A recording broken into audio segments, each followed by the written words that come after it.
যোৱা 19 অক্টোবৰৰ দিনা ফ্ৰান্সৰ ৰাজধানী পেৰিছৰ বিশ্ববিখ্যাত সংগ্ৰহালয় লভ্ৰে মিউজিয়ামৰ পৰা চিনেমাৰ কায়দাত দিনৰ পোহৰত সকলোৰে সন্মুখত সংঘটিত হয় এক লোমহৰ্ষক চুৰিকাণ্ড।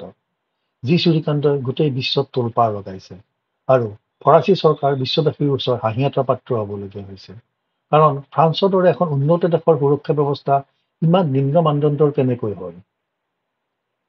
কেৱল 7 মিনিটৰ ভিতৰত 9টা অতি অমূল্য মানৱ নিৰ্মিত ঐতিহাসিক বস্তু চিনেমাৰ কায়দাত যিদৰে চুৰি কৰি চোৰ উধাও হয়, ই আমাক ধুম চিনেমাখনলৈ মনত পেলাই দিয়ে।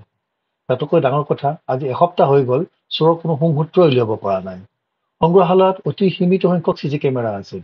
যিকেইটা আছিল তাৰ বেছিভাগে কাৰ্যক্ষম নাছিল। আনকি যিটো হলৰ পৰা সৰহসংখ্যক বস্তু চুৰি হ'ল তাত মাত্ৰ এটা কেমেৰাহে আছিল আৰু সেইটো আছিল ওলোটা ফালে মুখ কৰি, যাৰ ফলত চোৰৰ মুখৰ ছবি কোনো কেমেৰাই ধৰি ৰাখিব নোৱাৰিলে। অৱশ্যে কিছুমান দৰ্শনাৰ্থী কেমেৰাত অস্পষ্ট ৰূপত চোৰৰ ফটো ধৰা পৰিছিল, যেতিয়া তেওঁলোকে শ্ব'কেছৰ ভিতৰত থকা সামগ্ৰীৰ ফটো সংগ্ৰহ কৰিবলৈ চেষ্টা কৰিছিল। কাৰণ সেই সময়ত চোৰকেইটাক চোৰ বুলি ভবাৰ কোনো থলেই নাছিল। ঘটনাৰ আৰম্ভণি হৈছিল 9 অক্টোবৰৰ দিনা। সেইদিনা চোৰকেইটাই এখন ট্ৰাক চুৰি কৰে আৰু 19 অক্টোবৰৰ দিনা ৰাতিপুৱা মিউজিয়ামৰ গেট দৰ্শনাৰ্থীৰ বাবে খোলাৰ পিছত দুটা চোৰে মিউজিয়ামৰ কৰ্তৃপক্ষৰ চাফাই কৰ্মীৰ নিচিনা হালধীয়া ৰঙৰ পোছাক পিন্ধি মিউজিয়ামৰ বেৰত লগাই থোৱা জখলা এডালেৰে মিউজিয়ামৰ ছাদত উঠে। তাৰ পিছত খিৰিকীৰ আইনা খুলি ভিতৰত প্ৰৱেশ কৰে। ঘড়ীত তেতিয়া ৰাতিপুৱা 9:34 বাজিছিল।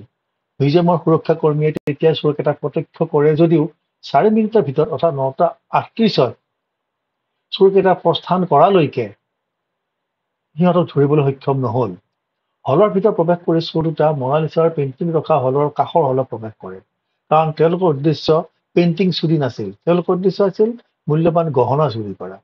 দৰ্শনাৰ্থীৰ চকুৰ সন্মুখত চোৰকেইটাই এপদ এপদকৈ 19বিংশ শতিকাৰ ফৰাচী ৰাজ পৰিয়ালৰ মূল্যৱান গহনাবিলাক বেগত ভৰাবলৈ ধৰিলে। চোৰকেইটাই গপচত সম্পূৰ্ণ স্বাভাৱিকভাৱে গহনাবিলাক বেগত ভৰোৱা দেখি আৰু তেওঁলোকৰ পিন্ধনত হালধীয়া ৰঙৰ ইউনিফৰ্ম দেখি তাত উপস্থিত থকা দৰ্শনাৰ্থীবিলাকে চোৰকেইটাক মিউজিয়াম কৰ্তৃপক্ষৰ চাফাই কৰ্মী বুলিয়ে ভাবিছিল।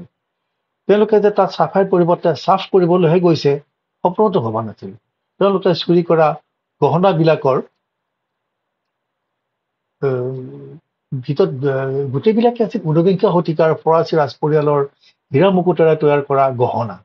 ইয়াৰ ভিতৰত উল্লেখযোগ্য হ'ল ফৰাচী ৰজাৰ ৰাজমুকুট, ফৰাচী ৰাণীৰ মেৰী এমিলিয়াৰ নেকলেছ আৰু কাণফুলি, হলেণ্ডৰ ৰাণীৰ নেকলেছ, নেপোলিয়নৰ দ্বিতীয় পত্নীৰ নেকলেছ ইত্যাদি।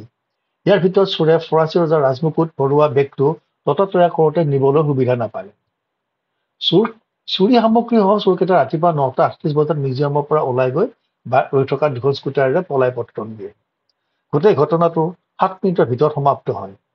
এই গোটেইখিনি সামগ্ৰী ঐতিহাসিক দৃষ্টিভংগীৰে চালে যদিও মূল্য নিৰ্ধাৰণ কৰা সম্ভৱ নহয়, তথাপিও এই সামগ্ৰীখিনি তৈয়াৰ কৰোঁতে ব্যৱহাৰ হোৱা হীৰা মুকুটাৰ মূল্যৰ ওপৰত ভিত্তি কৰি চুৰি হোৱা মালসমূহৰ মূল্য প্ৰায় 102 মিলিয়ন US$ বুলি ভবা হৈছে। ভাৰতীয় টকাৰ হিচাপত প্ৰায় 900 কোটি টকা। এতিয়া আপোনালোকে চিন্তা কৰক, 19বিংশ শতিকাত পুনৰ জাগৰণৰ সময়ত ইউৰোপৰ দেশসমূহে যেতিয়া প্ৰতিযোগিতাত লিপ্ত হৈ পৃথিৱীৰ অন্যান্য দেশসমূহৰ ইখনৰ পিছত সিখন দেশ অধিকাৰ কৰিছিল, তেতিয়াই সেইবিলাক দেশৰ অমূল্য সম্পদবিলাক নিজৰ দেশলৈ লৈ গৈছিল আৰু সেই অমূল্য সম্পদবিলাকেৰে হয় ৰাজপৰিয়ালে গহনা নিৰ্মাণ কৰিছিল, নতুবা তেওঁলোকৰ মিউজিয়ামত ৰাখিছিল।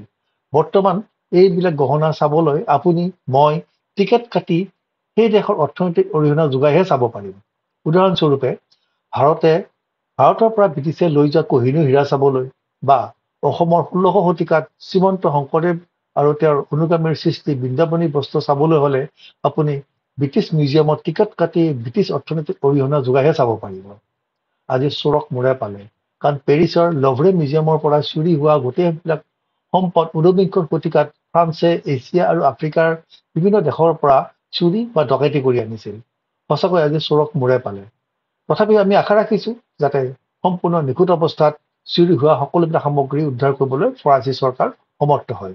ধন্যবাদ, নমস্কাৰ।